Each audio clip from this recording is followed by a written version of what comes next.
Buenos días, profesor. Buenos días, compañeros. En esta oportunidad nos ha tocado exponer sobre los premios Nobel del año 2018, 2020, 2022 y 2024. ¿De acuerdo? Para empezar, la economía, en el fondo, es el estudio de la eficiencia. A ver, es decir, intentar satisfacer nuestras necesidades, que son infinitas, con recursos que tenemos y obviamente que son limitados.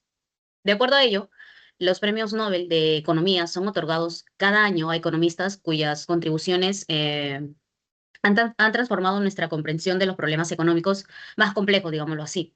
A lo largo de los años, evidentemente, estas investigaciones han abarcado desde la innovación tecnológica y el cambio climático hasta la desigualdad social y los desafíos macroeconómicos globales. En esta exposición vamos a analizar, mis compañeros y la persona que está hablando, los logros destacados de los ganadores de los premios Nobel de la Economía en los años 2018, 2020, 2022 y 2024, como les comenté al inicio. Cada uno de estos galardones refleja la preocupación y prioridad de la humanidad de hoy en día, en su momento, cómo hacer frente, por ejemplo, el primer premio que se dio, del que vamos a hablar nosotros, fue en 2018, que fue cómo hacer frente al cambio climático. Se premiaron a William Nordhaus y a Paul Romer. En el 2020 se dio el premio de cómo diseñar mercados eficientes y justos, que fue de Paul Milgrom y Robert Wilson. En el 2022 se dio cómo abordar las desigualdades globales, que también se le dio a Ben Bernanke, Douglas Diamond y Philip Dippick. ¿Ok? Y por último, que fue en el 2024, en este año, cómo responder a las crisis económicas más recientes que se le dio a Dairon Acemoglu y a Simon Johnson. ¿De acuerdo? Entonces, a través ya de sus aportaciones, vamos a ver nosotros, personalmente, cómo las teorías económicas no solo explican el mundo, sino que también nos ayudan a construir un futuro más sostenible y equitativo. Este enfoque conecta los temas de los premios con su relevancia global y proporciona un marco para la exposición. Ahora, en el 2018, como les comenté, se le dio un premio a William Nordhaus. Para hablarles un poquito él estudió en la Universidad de Yale y obtuvo un doctorado de economía en el Instituto de Tecnología de Massachusetts en 1967. Destacar también que él está trabajando en eso desde los años 70, ¿de acuerdo? Eh, Nordhaus ha invertido durante mucho tiempo que es improbable que las naciones puedan alcanzar los objetivos establecidos en el histórico Acuerdo de París y que los retrasos en las políticas están elevando el precio del carbono necesario para alcanzar los objetivos. Para eso, Nordhaus es considerado pionero en integrar el cambio climático en los modelos económicos. Su trabajo aborda la pregunta de cómo es que afecta el cambio climático a la economía y cómo podemos combatirlo de manera eficiente. Entonces, para eso, ¿qué aportación clave es la que él dio? Está el modelo DIS, que es el clima y economía integrado y dinámicos. Este modelo combina aspectos de la economía en la ciencia climática y la política para analizar cómo las decisiones humanas, que es decir, cómo la quema de combustibles fósiles afectan el clima y, en consecuencia, evidentemente, la economía global. Nordhaus calculó los costos económicos de las emisiones de dióxido de carbono, que obviamente se conoce como el CO2, y surgió que un impuesto de carbono podría ser una de las políticas más efectivas para reducirlas. El modelo DIS permite evaluar los beneficios y costos de diferentes políticas climáticas, ayudando a tomar decisiones informadas sobre cómo limitar el calentamiento global. Entonces, para que ustedes se familiaricen un poco, un ejemplo práctico se podría decir que si un país pone un precio al carbono, por ejemplo, $50, pongámosle el ejemplo de dólares porque ellos son de Estados Unidos. Entonces, por tonelada de CO2 emitida se disincentiva el uso de combustibles fósiles y la economía se dirige hacia la alternativa más limpia. ¿De acuerdo? En conclusión, la idea principal del trabajo de él es combatir el cambio climático, eh, o sea, lo más posible y económico viable. Pero también hay que tener en cuenta que requiere políticas globales coordinadas como el establecimiento de precios para las emisiones de carbono. ¿Ok? También encontramos en lo que es el 2018, se premió a Paul Romer. Para hablarles un poquito de él rápidamente, él estudió en 1995 bajo el premio Nobel Robert Lucas, quien fue influenciado por las teorías del libre mercado de Milton Friedman. Aún así, descartó el precepto de larga data de la universidad de que los mercados siempre producen resultados eficientes, argumentando que las competencias no es perfecta y que a veces uno siempre necesita ayuda, hasta estas empresas, ¿no? Romer centró, a ver, él centró su trabajo en entender cómo la innovación tecnológica y las ideas impulsan el crecimiento económico, su enfoque de cómo la teoría del crecimiento endógeno. Entonces, para comentarles un poquito del crecimiento endógeno, de la teoría de este, es que él demostró que el crecimiento económico no depende solo de los factores externos como el aumento de la población o los recursos naturales, sino de la capacidad de personas para generar ideas y tecnología.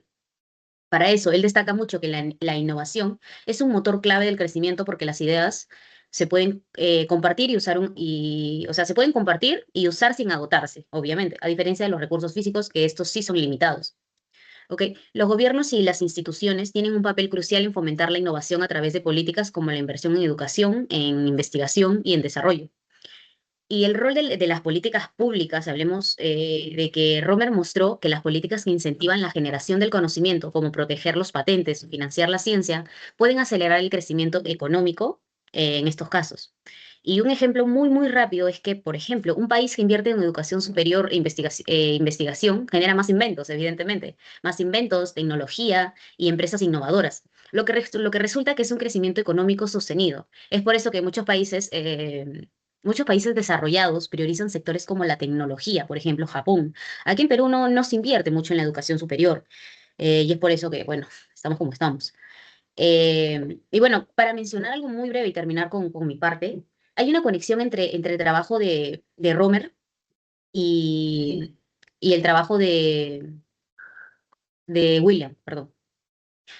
Es que ellos, ambos economistas, abordaron temas globales relacionados con el desarrollo sostenible. Nordas, en su caso, se enfocó en cómo la economía puede enfrentar el desafío del cambio climático. Y Romer estudió cómo las ideas y la innovación son claves para un crecimiento económico a lo largo plazo. Sus investigaciones complementan la idea de que es posible lograr un crecimiento económico sostenible si se combinan políticas que se incentivan la innovación y la lucha del cambio climático. Eso es todo de mi parte. Le voy a pasar pase a mi compañera para que pueda seguir con la exposición. Buenos días, compañero. Buenos días, profesor. Bueno, a mí me tocó los premios Nobel del año 2022, ¿no? Bueno, se realizó en memoria, esto se realizó en memoria del Alfred Nobel, ¿no? En, a, a Paul Milgrom y Robert Wilson se le premió por estas mejoras en la teoría pues, de la subasta y los inventos de nuevos formatos, ¿no? La Real Academia Sueca de Ciencia otorgó el premio del Banco de Svergen en Ciencias Económicas. Como podemos ver, en el año 2020, puedes retroceder en el año 2020 se hizo el premio a dos personas, Paul Milgrom, que nació en dentro de Estados Unidos en 1948. Él se licenció en matemáticas, ¿no? en Michigan y se especializó en estadísticas en la Universidad de Stanford, donde enseña desde el año 1987 y se doctoró en el año 1979. Él es titular de la cátedra Shirley y Leonard Ellis de Humanidades y Ciencias en la Universidad de Stanford, cargo que ocupa desde el año 1987. Por su parte, él formuló una teoría general, ¿no? de las subastas que no solo permite valores comunes, sino también valores privados que varían de un oferente a otro. Esto analizó las estrategias que facilitan en varios formatos de subastas muy conocidos, ¿no? Demostrando que un formato dará al vendedor mayores ingresos previstos cuando los licitadores conozcan más los valores estimados de cada uno durante la licitación. También tenemos al segundo premiado, que es Robert Wilson. Él nació en Nebraska en 1937, se doctoró en el año 1963 por la Universidad de Harvard y es actualmente profesor de administración de la Universidad de Stanford, en la que tuvo como alumno a Milgrom, ¿no? Y bueno, desarrolló la teoría para la subasta de objetivos con un valor común, en la que, si bien es cierto, de antemano, pues, ¿no? Él mismo dio el ejemplo en la que incluyen el valor de futuros de las radiofrecuencias y el volumen de minerales en un área particular. Este economista mostró que quienes ofrecen los artículos para ser subastados tienden a colocar las ofertas por debajo de un mejor estimado al valor en común. Es decir, que por pagar demasiado y perder, aseguras al comité de académicos. Ambos han sido reconocidos por las mejoras en las teorías de subastas e invenciones, ¿no?, de nuevos formatos y subastas. Estos economistas también han usado sus conocimientos para diseñar nuevos formatos y a su vez también las subastas para bienes y servicios, ¿no?, que son difíciles de vender en forma tradicional. Pásalo, Anthony, al siguiente. También pasamos al año que es el 2022, los premios de la economía del 2022, en la que ahí podemos ver que son 3 los premiados.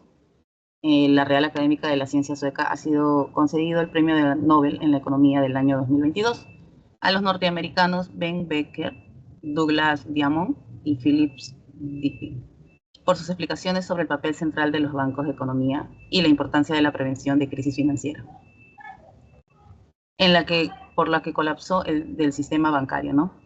Bueno, hablamos del primero, que es Douglas Warner.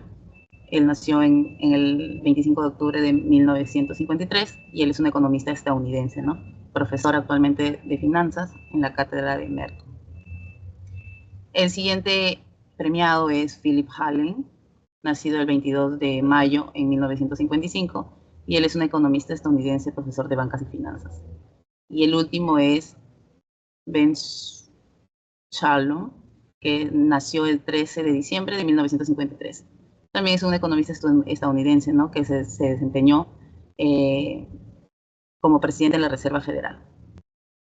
Este trío de estadounidenses fue galardonado, ¿no?, por haber mejorado significativamente nuestra comprensión del papel de los bancos en la economía, especialmente durante la crisis financiera, así como la que regula los mercados financieros, dijo el jurado. La investigación bancaria moderna aclara que tenemos bancos como hacerlos menos vulnerables en la crisis, y como los colapsos bancarios exacerban las crisis financieras, ¿no? Los fundamentos que investigan fueron sentados por Verne, Douglas y Phillips a principios de la década de 1980. En su análisis se podría decir que ha sido gran importante, ¿no?, para la práctica regular de los mercados financieros y hacer frente a la crisis financiera. Estos conocimientos se galardonó para la capacidad y poder evitar, ¿no?, tantas crisis graves con la economía. Le paso a mi compañero. Buenos días, profesor. A mí me tocó exponer sobre los premios Nobel del 2024. Los premios Nobel del 2024 fueron galardonados a las siguientes personas, que son Daron Acemoglu, Simon Johnson y James A. Robinson. Le voy a decir un poco de ellos sobre cómo fue su vida y su educación. Daron Acemoglu, que nació en Estambul en 1967, de ascendencia armenia.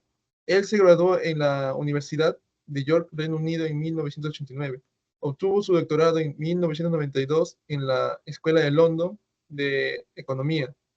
Él publicó más de 120 artículos en revistas conocidas de economía, y con solo 44 años fue director de la revista Econométrica. Recibió también numerosas distinciones en su vida profesional. Simon Johnson, que nació el 16 de enero de 1963 en Inglaterra, se tituló en la Universidad de Oxford, que junto a una maestría en la Universidad de Manchester, y finalmente en 1989 obtuvo un doctorado en economía en el MIT.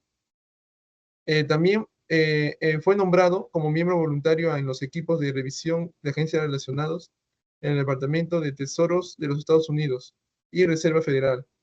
En la posición de James, nacido en 1960, también tuvo una licenciatura de Economía en la Escuela de Economía y Ciencias Políticas en Londres.